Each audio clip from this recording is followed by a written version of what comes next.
سەرکەوتنەکانی ئەم دوایی پێشمەرگە لە ناوچەی جەلەولا و سعدیە و پێشڕەویەکانی باکووری مەخمور و گوێر کاردانەوەی گەورەی بە دوای خۆی داهێناوە و لەسەر ئاستی جیهان پێشمەرگە بەتەنها هێزی بەرەنگاربوونەوەی تیرۆر و لەسەر ئاستی ناوخۆش پێشمەرگە بە هێمای خۆڕاگری و پاراستنی سەروەریەکان ناو دەبرێت.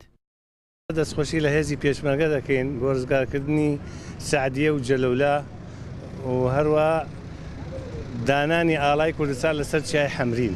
پێشمەرگە ناوێکی زۆر پیرۆزە و ناوچەکانی جیهانی زۆر بە گرنگەوە لە پێشمەرگە دەڕوانن و هیوای دەستخۆشی و سەرکەوتنیان بۆ خوازم و هیوادارین هەر سەرکەون و هەر لە پێشڕەوی دابن ئینشەڵڵا. شانازی ئەەکەم بە هێزی پێشمەرگەوە هیوادارم بەردەوام من لە سەرکەوتنەکانیان ئێمە هەموو پێشمەرگێن ئێمە هەموو بەدڵ لەگەڵیانین. سەرکەوتنەکانی پێشمەرگە لە بەرامبەر تیرۆریستانی داعشدا لە کاتێکدایە کە تیرۆر لە جیهاندا بووە تا ڕەشەیەکی گەورە و مەترسیدار، بەڵام پێشمەرگە توانیوێتی بە گیانفیدایی خۆی ئەوە ڕەشانە لەسەر خەڵکی کەم بکاتەوە.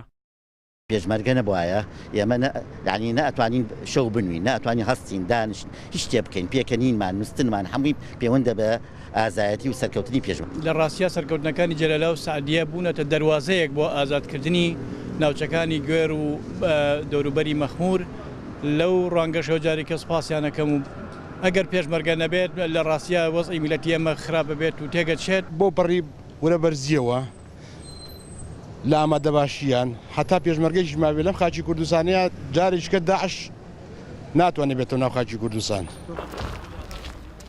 سەرکەوتن و پێشڕەویەکانی پێشمەرگە وای کردووە لەسەر ئاستی جیهان بە گرنگی و بایەخەوە باس لە خۆڕاگری و سەرکەوتنەکانی بکرێت کە توانیوێتی لە ماوەیەکی کەمدا زۆرترین ناوچە لە دەستی چەکدارانی داعش دەربێنێت و تیرۆریستان ڕوبەڕووی شکستێکی گەورە بکاتەوە.